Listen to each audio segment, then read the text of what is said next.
Hello, everyone. I'm pleased to be here again this year to present at the Dementia Summit to give you an update on our Rural Dementia Supports Initiative happening in Saskatchewan. I'm Dr. Bonnie Jeffrey. I'm a professor with the Faculty of Social Work and a researcher with the Saskatchewan Population Health and Evaluation Research Unit at the University of Regina. It's a joint unit with the University of Saskatchewan. I am presenting on behalf of our team. You can see the names there. We have several team members. We have a project coordinator and an evaluation coordinator who work full-time on the project. So just a brief recap of what our project is about. It's a 5-year project to implement and assess interventions to support social inclusion of people with dementia and their care partners in rural Saskatchewan. The project is taking place in Yorkton, Melville, and the surrounding rural communities. And we were able to receive funding from the Federal New Horizons for Seniors program for the time period September 2019 to August 2024. We have several key objectives, and part of it is delivering interventions at different levels, individual, community, and organization.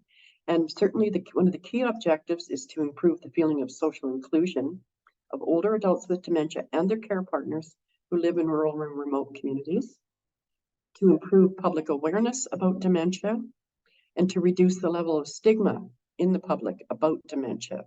And finally, to improve supports for customers, clients, and employees who are living with dementia or their care partners who live in these smaller cities and rural and northern remote communities in Saskatchewan.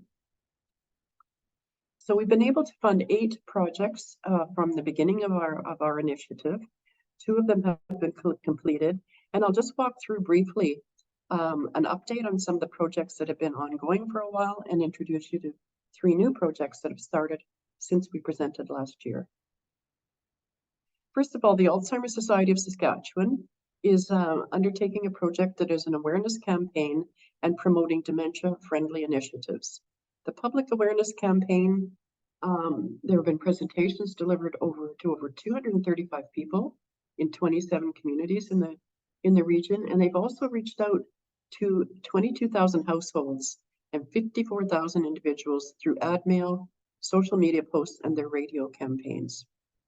In addition to this, they've spent a lot of time implementing outreach to different organizations across 20 communities, and to date, they've been able to reach 28 different organizations. One of the outcomes of their project will be the development of a knowledge hub, which will be an online resource available on their website. And this will be something that people can consult for more information about dementia. Saskabilities in Yorkton has been delivering a dementia-friendly life enrichment program. And this is a program that is really directed at the individual interventions for people living with dementia and their care partners. And they've provided over 600 hours of service to around 48 individuals in 11 different communities. And a lot of these are rural communities, some in Yorkton, Melville, but many in smaller communities. They've really reached out through group activities to help people connect with each other. And they've organized such things as visits to the museum and mini golf activities in people's own communities. They continue to place a very high priority on a person-centered approach when they deliver these support services.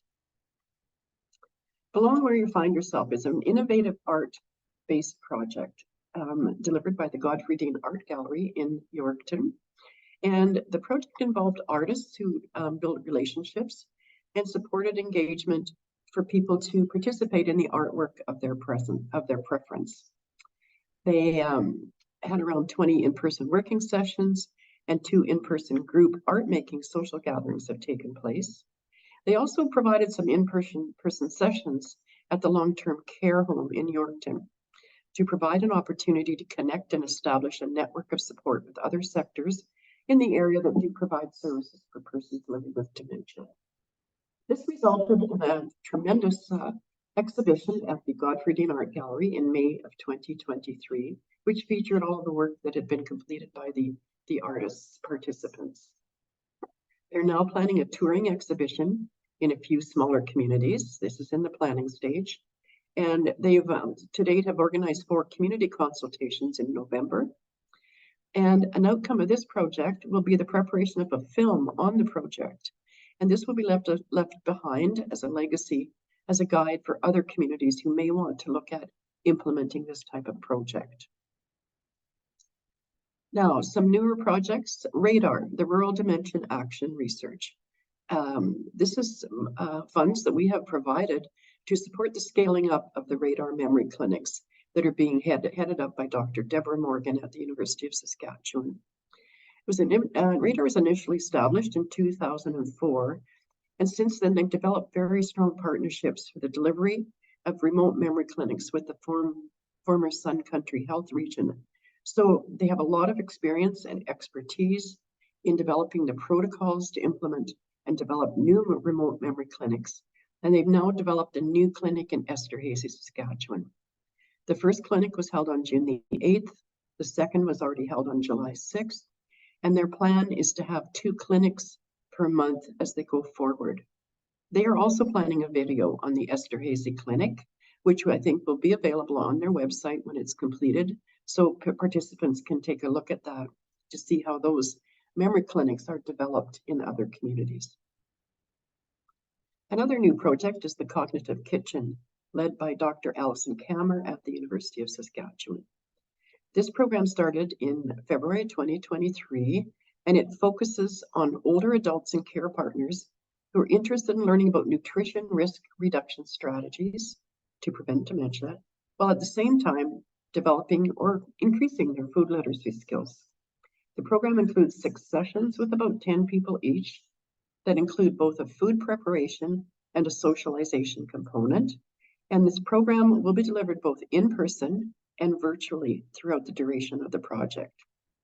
The project explores the ways of cooking and eating with others and how we use food to connect with others, which can become particularly important when someone's living with dementia or is the care partner of someone with dementia. The activities promote socialization involving meals and food.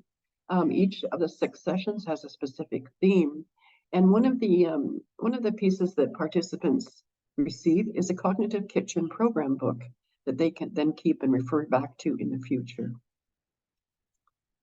They began the project by recruiting participants in spring of 2023, and from June to September, they've offered this program, the in-person program, 6 weeks each, in 4 different communities with a total of 40 participants. They're doing an ongoing evaluation of this, as we are doing an ongoing evaluation of our initiative. And they have discovered that there's a strong interest in learning new recipes, but also a strong interest in cooking together. That social cooking environment is very important. People are interested in continuing to connect with each other after the program. And it also highlights how important it is to include persons with dementia. They're now planning virtual sessions with the first offering in November 2023 and additional virtual sessions planned for early 2024. They made the decision to do the virtual sessions mainly due to winter weather in Saskatchewan. So they're also trying that out. So the virtual sessions are delivered from the University of Saskatchewan to the participants in their own home. And finally, the newest project is addressing dementia in the community of Isle Cross, headed up by Dr. Sarah Usman at the University of Saskatchewan and the Sakikawak Elders Group. Their objectives are to educate, build awareness, and reduce stigma within the Métis community of Isle Cross, including learning what signs to be aware of, how to act, what to do, and what to say to be helpful to individuals who are aging with dementia. They're also focusing on creating community-driven intergenerational pathways, and that's a very important feature of this. So involving many different generations in activities and events for engaging and supporting people aging with dementia that align with Métis community practices. They will create an outline that will inform the future development of a Métis-driven sustainability plan for dementia support in the community of Isle Cross. They did start in May 2023, which was a bit of a delayed start, but primarily they were delayed due to the wildfires that we all experienced in the north throughout the summer.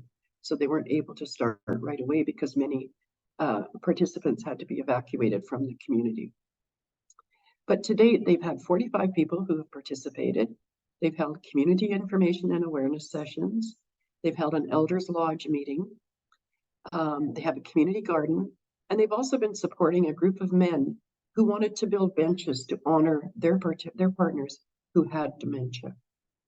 Finally, they've also connected with the Alzheimer's Society of Saskatchewan to actually try to link in to incorporating and recognizing and honoring Métis-specific approaches to understanding dementia in the community. So that's a very brief outline of all of the projects that we're currently submitting. You can also, many of our projects are going to be presenting posters, so please, I invite you to check out the posters where you get a lot more detail on the posters and you'll have a chance to ask questions of the project leads. So the final few slides, one of the issues, of course, with funding that has an end date, and our funding ends in August 2024, is that how do we sustain these interventions that show a lot of promise and that people really want to have continue in their communities? Always a very challenging idea. So it's now an ongoing discussion in our initiative, and we're really working with and relying on the project leads to think of ways that they are able to sustain the work that they've been able to develop, that they can sustain it into the future.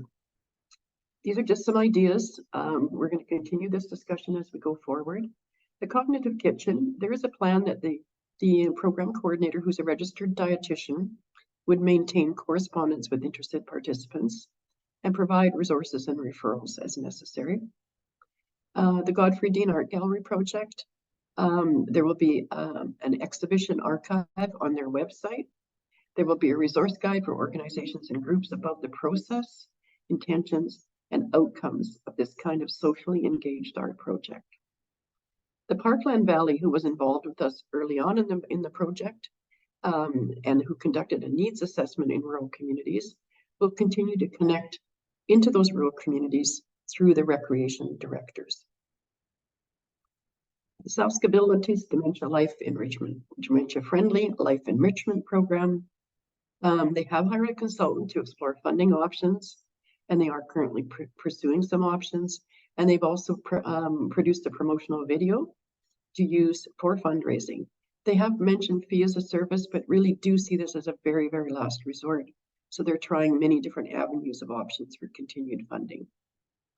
RaDAR has strong relationships and have continued to discuss sustainability activities with Saskatchewan Health Authority Management in the Esterhazy and Yorkton areas, and continuing to discuss sustainability with family physicians who are leading the memory clinics. The City of Yorkton, their project is funded. They had a project where they did an audit, a facility audit, to assess all of their city-owned facilities to see how dementia and age-friendly they were. And as a result of that, a report was produced about changes that could be implemented to make those facilities more dementia-friendly. They did apply for federal funding from Employment and Social Development Canada. It's the Enabling Accessibility Fund, and they were successful in receiving funds, with the municipality expected to provide some additional funding to implement upgrades proposed in this audit report.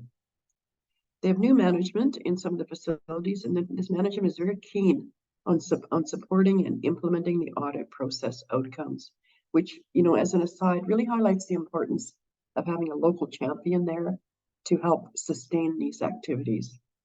They're also reviewing the Alzheimer's Society of Saskatchewan Dementia-Friendly Recreational Guide and Toolkit with the Dementia Community Coordinator as a way to continue the work in their facilities. So that brings my presentation to a conclusion. We really invite you to check out our website. We have a lot of our material up there, including more project descriptions. So please feel free to go there and check it out. We're always updating it. We have newsletters. And then finally, if you want more specific information, Susan McGee is our project coordinator, and there's my email address there at Bonnie Jeffrey. Thank you for your attention. Take care.